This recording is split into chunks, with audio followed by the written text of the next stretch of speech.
Is it Ishwar who joined using iPhone?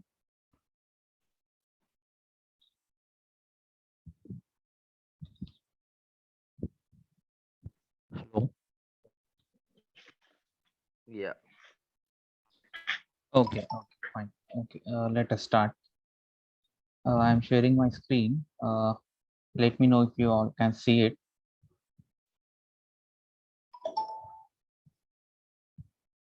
Uh, can you see my screen?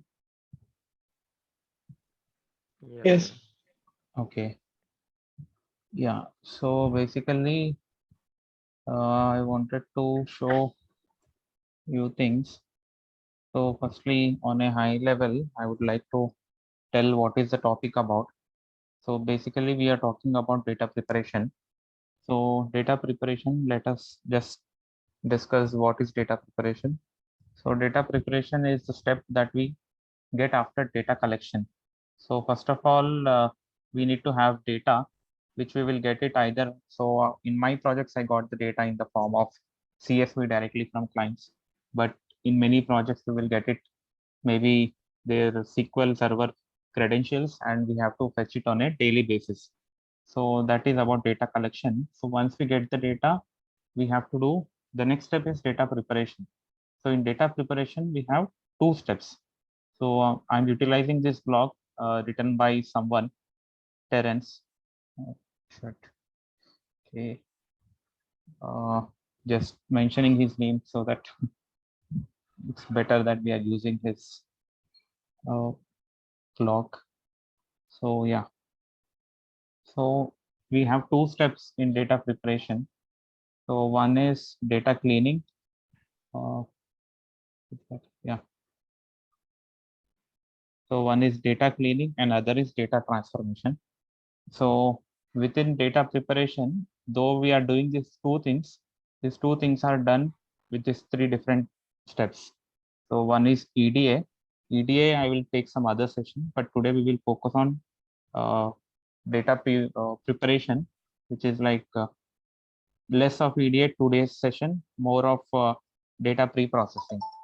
So within EDA, we will I'm just saying it now and we will discuss in depth in later session. So in EDA there are things like we should be able to know what are our independent columns and what is our target column. This is done based on the business understanding and problem objective. Then we should be able to know the data types. So we will know the data types by doing df.dtypes. This is one of the pandas command. So we do this because let's say if you expect a column to be numerical, but it is by default, let's say sometimes it happens, it is of string type. So we do this and we check the types only if we feel, especially dates. Dates by default, we get it in the form of strings. So we should convert it to proper date types. And then we check for outliers, and outliers impact the model a lot. So we need to handle outliers carefully. So in most of the cases, we try to remove the outliers. So this is check for outliers. So now coming to data pre-processing. Within data pre-processing, we have future imputation. So I have prepared this notebook. So first of all, I have this whole blog is into covers three topics today's session. First of all, we will discuss about missing values. So within missing values, the first step is to identify missing values. So missing values, first of all, why does they happen in the data? So they can happen in the data because let's say during the data collection, some let's say database fails and otherwise some data collection issues. Otherwise, people we fill out multiple surveys now and then, but sometimes we ignore few fields while filling survey.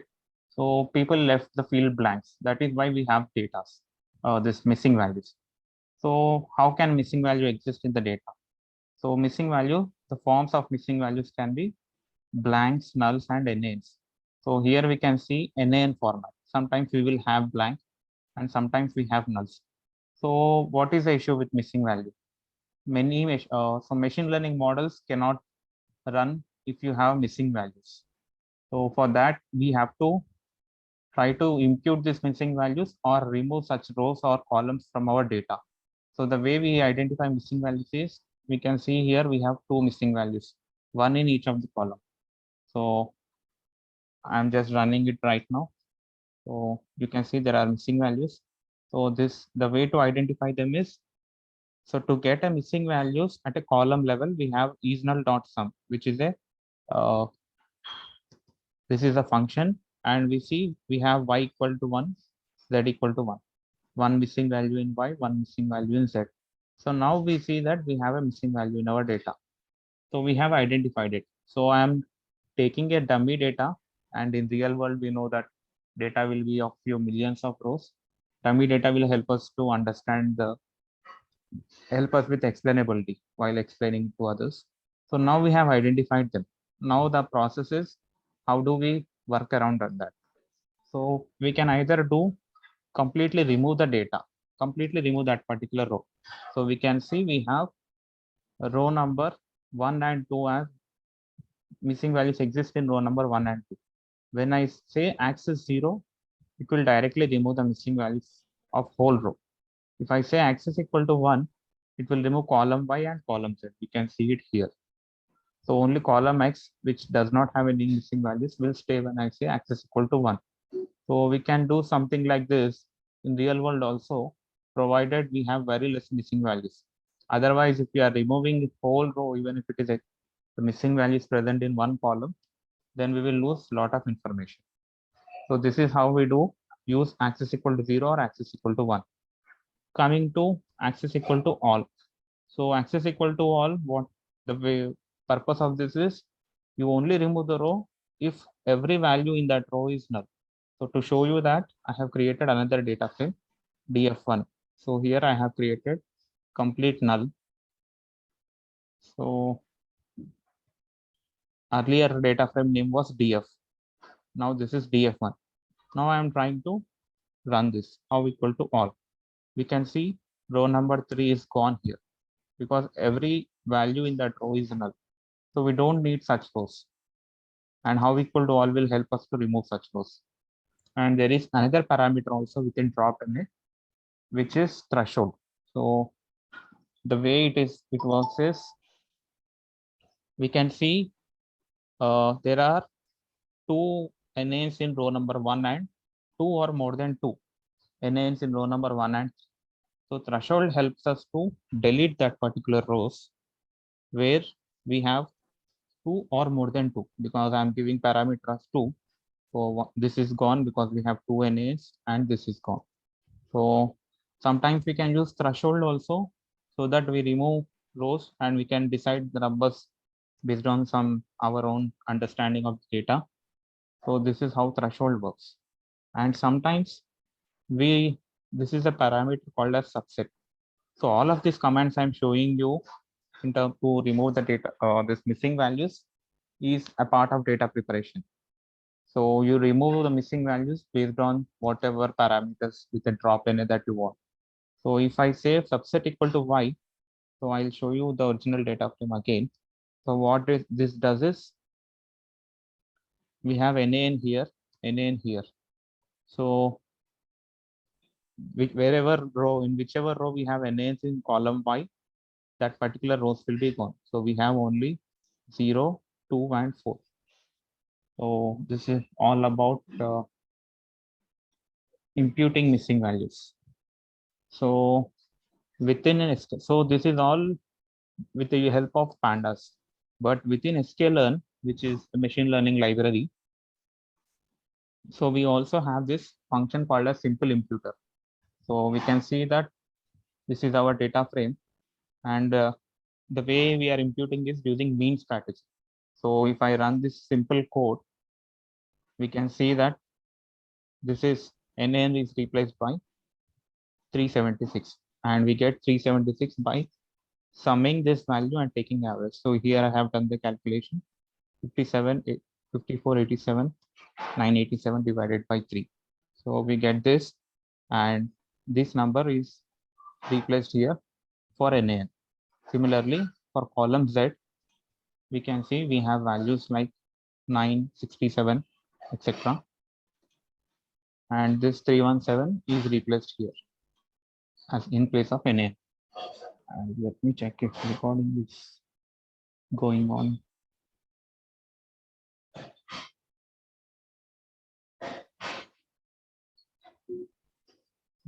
How do we check?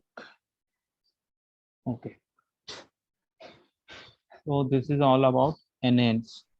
And in simple line also, so whatever simple imputer is doing here with the help of a library using mean strategy, we can do that using pandas with a simple command. So once again, I'm printing the df. So here df dot mean.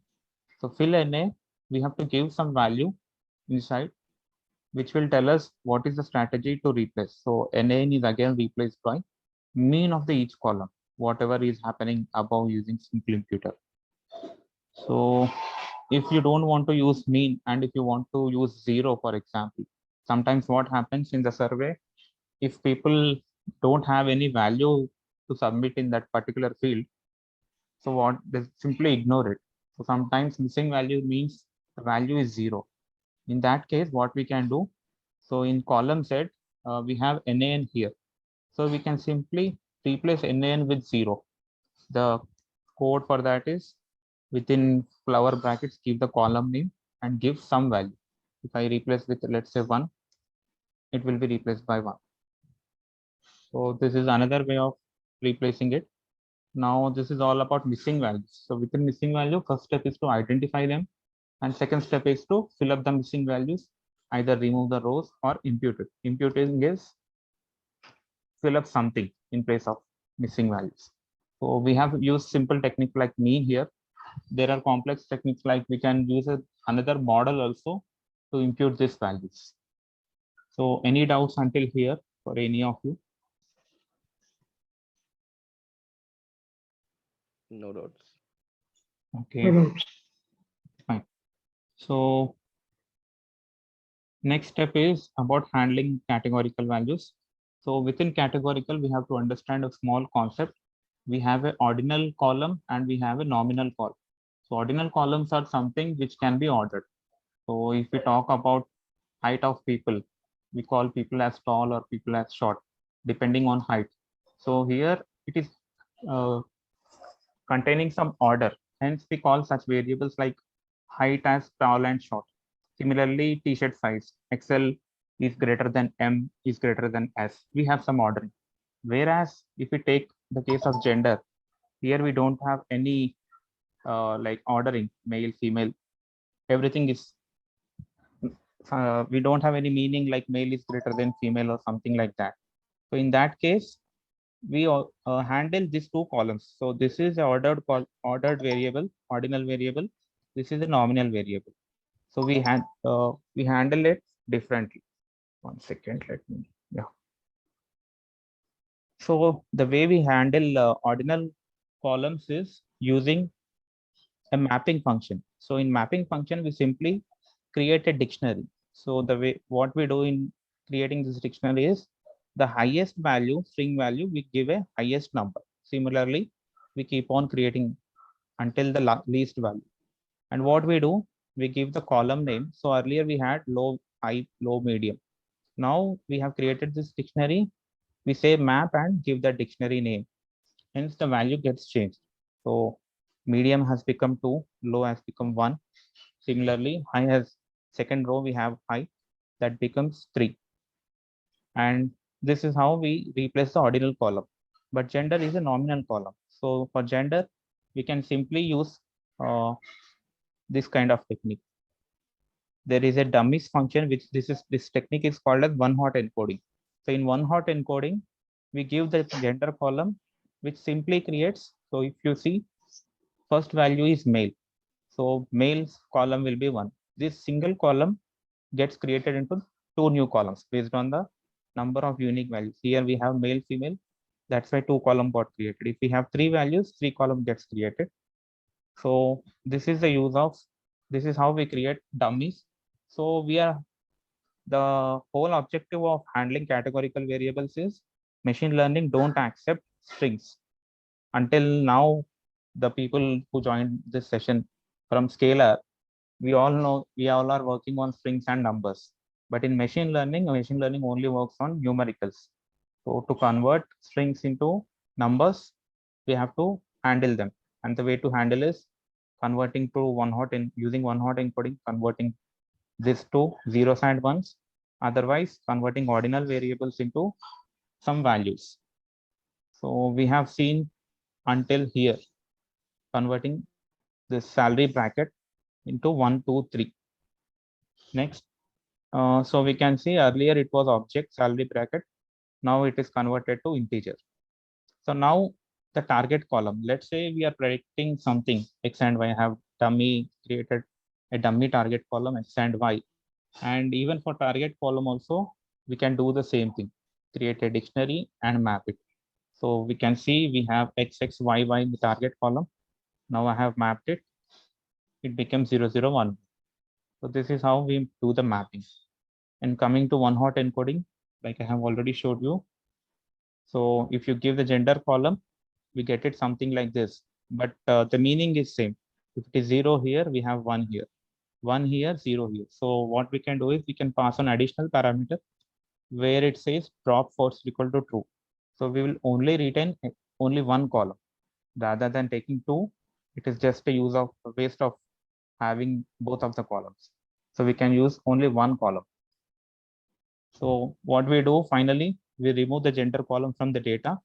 We add this single gender column to our data. So this string is replaced into numbers using this one hot text. And finally, so we have seen how to handle missing values, how to handle categorical variables. Lastly, we will see how to handle this outliers, some issues on outliers. So we can see the data is in between first three rows 1 and 15, but there is one value which is 987. So this kind of values in terms of machine learning, we call it as outliers. So outliers affect model performance a lot. So for that, what we do is there are multiple techniques, normalization and standardization. So here we are applying such kind of standardization technique wherein it will try to make all the values in between 0 and 1. So the lowest value will convert it as 0 and highest value it will convert it at 1. And similarly, middle values based on x minus mu, there is some mathematical formula, it will create some values. So this is how we do normalization and standardization. Hence, by doing this, the model performance will be better. Otherwise, this kind of values will dominate the models and the performance won't be that great. So yes, this is what I wanted to explain you all. So does anyone have any doubts or any comments? Everything good so far. Sorry? Everything is good. Okay, okay. Yeah. I think someone else had something.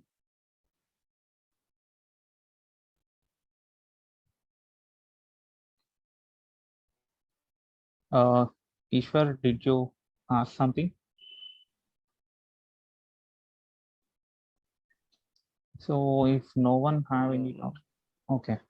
So if no one has any doubts, let us close this session. And so thank you all for joining. Welcome, welcome. Yeah. Okay, then I'm closing the session. Chalo. Yeah. Bye. Bye. Bye, bye, bye all. Bye. Bye, Nohi.